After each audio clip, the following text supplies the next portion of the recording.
Our dear viewers, you're welcome. We are here on Kamuli Road, Nalia.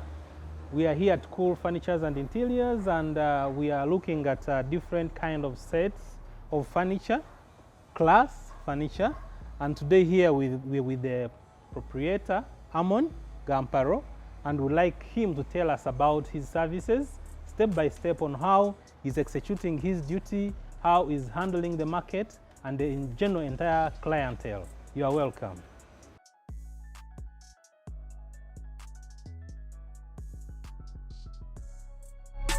Good to meet you, Amon. Thank you. First of all, without wasting much time, I would like to request you to introduce yourself and tell us more about who is Amon. Where does he come from? My name is Amon Gamparo.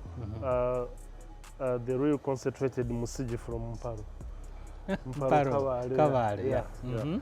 I was born in Kavale and I was raised in Kavale, and that's where we learned to hustle from. Yeah, so I studied from Kavale Primary. I went to Kigezi High School where I spent 6 years.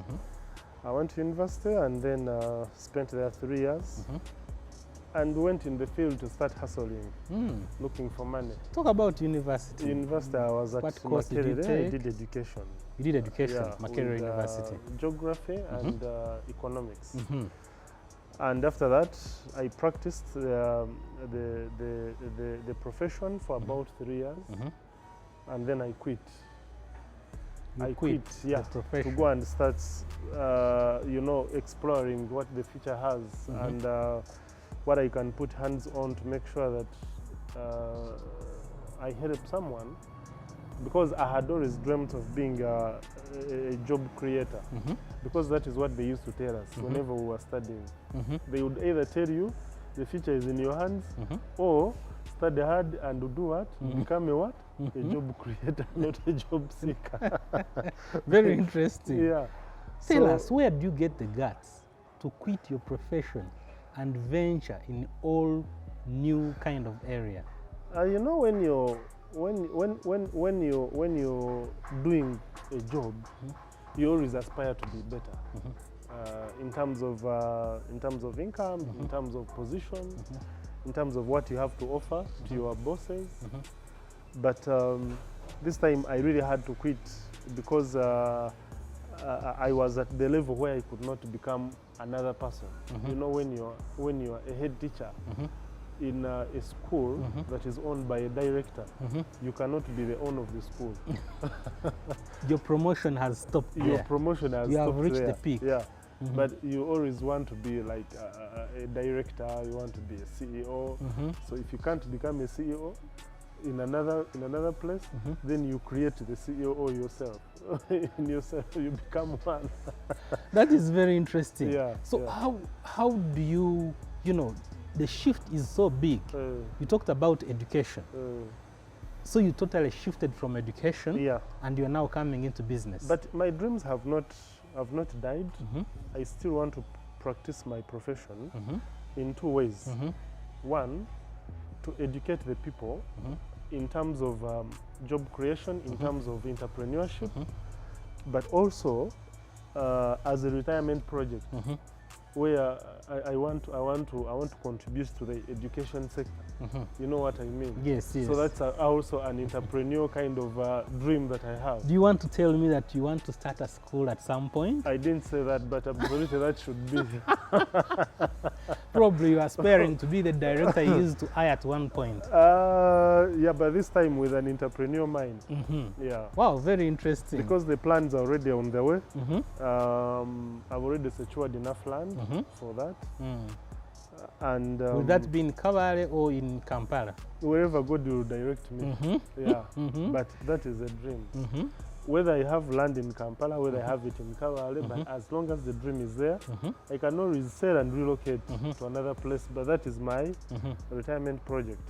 Another project would probably be in the tour and travel business. Yeah. I want to be in the hospitality business as well. Because you see, for everything that you do, you have to plan for it. Now, like I'm telling you that I have a dream of building an institution. It could be a nursery, it could be a primary, it could be a university. But it all starts with preparation, early preparation. You must have your goal and know this is what I'm going to do. So now I'm telling you that I already secured land. But also with the hospitality industry that I aspire to join, of course, I'm already in one because I own Trip Care Adventures, which is a tour and travel company. It's already on ground. Yes, we are doing that service. Interesting. The tours and travel company. So if you break the tours and travel, I will come to that later because there is a lot that we have to offer. I understand. There is a lot that we have done in tours and travel, which no other person has done. We are building tour and camper trailers. Wow. Made from here, made in Uganda. Interesting. Yeah. So I'll come to that later. So apart from breaking the record in the area of furniture, you are really seriously attacking tourism. Yes, but that also the furniture, the hospitality industry, I was still coming to that, that how do you bring out something that is better and at a cheaper cost? When you look at our workshop, it's a preparation that we did, not only to provide furniture for sale, but also for furnishing our future hospitality facilities, because it becomes very easy. For everybody who has built a house, you know that when you reach at the furnishing level, it's the most expensive. Yeah. You can build a shell house, but you have to put in the frames, the door frames, you have to put in the doors, shutters and all that. You have to put the shutters, you have to put the kitchen cabins, you have to put the wardrobes, you have to furnish it. But ours is going to be very, very classic in a way that it is going to be fully furnished. Exactly. Yeah, fully furnished. You're just moving from dining to the kitchen to access some things. Yes, exactly. So you have those fully furnished apartments, and you have people come to live in, and they pay you money. So that is the plan that we have. Wow. However, we started the furniture business just because we wanted to solve a problem that was prevailing. Many people have come in to join the business, but they are only looking at making the money. So every time you join, you start a business to make money, it's a wrong intention. So you talk about that, because to every native around here would be thinking like, I'm doing it to make money. No, so for us, we don't do it because we want to make money. Can you expound more on that? For two reasons. One, it is a way that we enjoy our passion. So if you love something that is really very good, you feel you want to sit in a very comfortable couch, and you do it just because you like it. That is being so passionate about something. So you'll do it because you like it. So every time you do something that you don't like, you will not enjoy it. So you're doing it for the wrong reason. So if you love to swim, you practice it, you become a better person. And before you know it, you are in the Olympics. You know, if you love sports, you keep on doing it, jogging. Before you know it, you've got the experience and you're in the Olympics and you're getting medals. So that is money. So if you, for example, our Ugandan medalists, they do not do the athletics just because they want money. It is passion. It is passion. It is passion, and they love it. And money comes in as money comes in as you. And also, I'm going to give a wrong example. A wrong one, but most appropriate. Okay. You will find that people who have started the bar business, in most cases, they are people who love the bottle. So it's or they are people who love to socialize. If you love to socialize and if you love to go where people are, in most cases, you will not give me an example of someone who doesn't drink and has started a bar. They are very few. That's an example, because how do you entertain your people? In most cases, people come to the bar just because you are there to entertain them. And on a day when you don't appear at the bar, people will not come. Some will be calling, hey, are you there? So they come. And also, people who love to preach the word of God. they end up becoming pastors. Yeah. Most likely. Aha. And when he becomes a pastor, he collects money. Yeah. Is that so? It comes as a second bonus.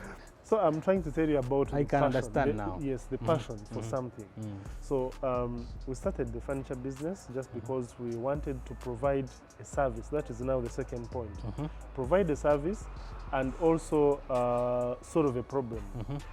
Because at some time when I was looking for furniture, I realized that the money which I had was enough to give me something that I wanted. But me, I looked at it as a lot of money, but I was getting substandard things. So I said there must be people who are like me in the corporate world, making some little money. They want extreme comfort, but they're not getting what they want. You get it? So I realized there is a gap. So every time you know that there is a problem and there is a challenge and you work towards solving that challenge, now you are improving the entrepreneurial skills and you're providing a service and ultimately you get the money.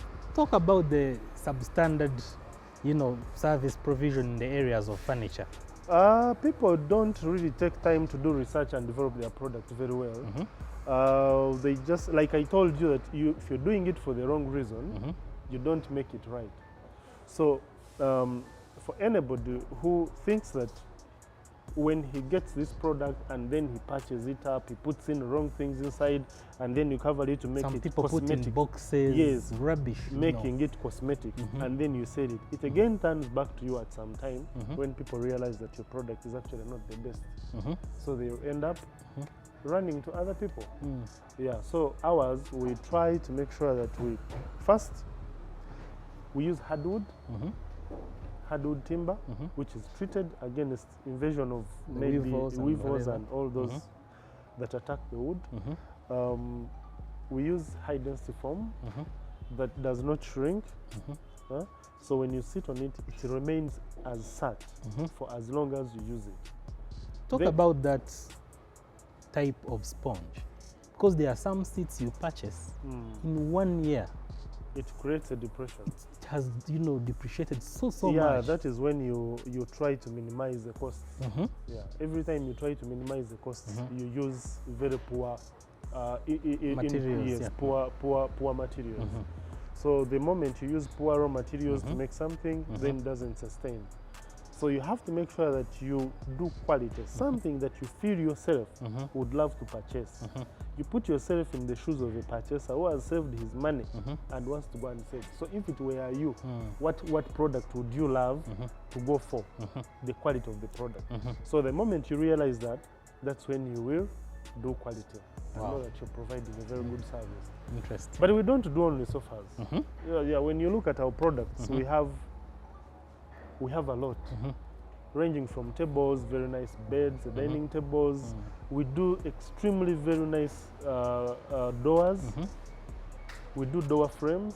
We do kitchen cabins. And all that. We really didn't start with all that. When you're starting, you don't bite a lot. You chew what you can swallow. So what did you start with? So we started with the sofas. Yeah, because that's where we saw we could afford. They didn't really need a lot of machinery. But because they are somehow wrapped at the end of the day. Yes, exactly. You buy the timber, you get the guys to do for you. I have a team of guys, they do the framing, they do the cushioning, and get the fabrics, then you do. So we invested only in a few hand tools and sewing machines. Yeah. Oh, interesting. Yeah. And then we came up with a product. But with the doors, it's a heavy investment. The doors, anything to do with wooden, you must have the machines to the do wood it. finishing. Yes, the wood finishing. Even to join the cut curves, do something which is very smooth, it's a heavy investment. So we couldn't afford it at the beginning. But as time went on, we kept on buying one machine. So they reach a set of about 6 of them that work hand in hand to make, give the right product. Yes. So you talk about the fabric. Some of us are a bit disturbed by the kind of fabric that are used on these couches, because sometimes they get destroyed very fast. They look really bad. Sometimes you touch it after 1 month and some pieces begin to fall off. No, for us, we source our fabrics from reputable companies. In most of our fabrics come from Turkey. Turkey makes very good sofa fabrics, so that's where we get our fabrics from. And we've not had anybody complain about our fabrics. We give you a warranty of 1 year. If you have any problem with it within that year, you bring it back and you replace. Wow. But people only come to maybe change the color. If you take it and it's gray, and then you've used it for 5 years, you feel you're tired of looking at the gray. You want to choose and you want to change and put brown. So they come and just change. So Like I you can can see we invite have- you, yes. you come to my home and change the fabric. Yes, we can do that, but we come to your house to only advise on the interior designing, but we don't do work from your home. We don't do offsite. So there you take measurements and We all the do stuff. take measurements, then we bring to our workshop.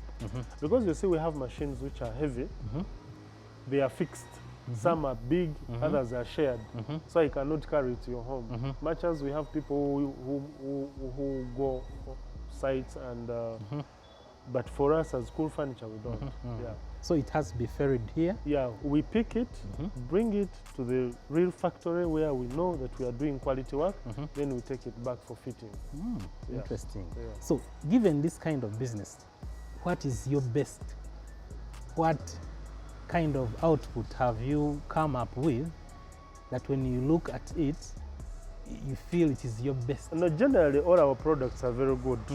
More so nowadays when we invested heavily into the production workshop. Those machines don't come cheap, and when you have the machines, you definitely know that everything that comes out is good. It's not like those times when we were way back in high school, where they used to use a hammer and mallet and the nails and what. No, here everything is automatic. Put in the timber, feed it in the machine, it comes out when it is smooth. Yeah. Wow. Yeah. Talk about the machines. Do you source them locally or? No, you they're don't source them imported? locally. Those machines are not sold locally. You can get a few locally, not locally made. I haven't even seen anybody making that machine locally. Those who have, they buy them from abroad. So we bought 2 from Germany, we got 1 from Belgium, 2 from UK, and 1 from Japan. Wow. So you keep on sourcing. What basic, can you explain to us, machine by machine, probably, this machine does this machine does that? We have a sliding table cross-cutting machine. Now that one cuts 90-degree angles of machines. It cuts boards, it is so, I would call it, it has the highest percentage of precision in terms of cutting, straightness and angles. I'll show it to you. Then that one cuts boards, cuts each and every, when it comes to ripping and cutting angles, it does that. Then you have a surfacer. Now the surfacer does the surfacing of the timber. The planing, in local language, in local vocabulary. The planing, or kuranda. Exactly. It does the planing. Then that is one. Then another we have a thicknesser. Now the thicknesser, you feed in the timber, and then assuming you want a thickness of timber of maybe 2 inches, so it brings it out properly 2 inches. Gets the offcuts It and gets brings the you gauge, the right yes, piece. and brings you the right piece. Then you have a bandsaw. Now a bandsaw is it cuts curves. It creates curves. It cuts curves. It cuts straight. It creates We're all getting into the design now. wooden designs, carving. Then you have a spindle molder. Now the spindle molder does the kitchen cabins and doors. You realize that doors, if each professional door is not supposed to have a nail. There's So no. what do they use mainly? It creates grooves that interjoin together. interlocking joints. Interlocking joints. So you cut one joint, it feeds into like a male and female joints. So they join with glue, then you cramp it, and then yeah. So but most of these doors, it has different cutter blocks. We call them cutter blocks. So the cutter blocks, you feed in the one that does grooves, you feed in the one that does those joints. You can have dovetail joints. You can have each and every. So you keep on feeding in a cutter block of a different cut that you want. Yeah. And so any other machine? Then you have the molding machine. This does molded legs, like yes, it molds. Yeah. Then you have a belt sander, the one which does the sanding and finishing, smoothing. Yeah. The kind of. Then others are basically like a compressor, a compressor which helps in spraying the finished product. So you no longer have the brush. No. This is outdated. Those brushes are people from from deep down in Interesting. under there. We only thought that can apply on vehicles or whatever. No. Wooden furniture has taken it up. Yeah. So you mix the chemicals, the stains and the hardeners, and so it sprays properly. It brings out a very uniformly. Very smooth, you can even see through yourself on the finished product. Wow. Yeah, like a mirror. Wow. Yeah. So others are basically hand tools. Yeah, you have like a jigsaw. It's a hand tool that also. Then you have the orbital sanders. They are also very small. Then you have the miter saw. So those are very small. But the heavy ones are those the 6 that I mentioned.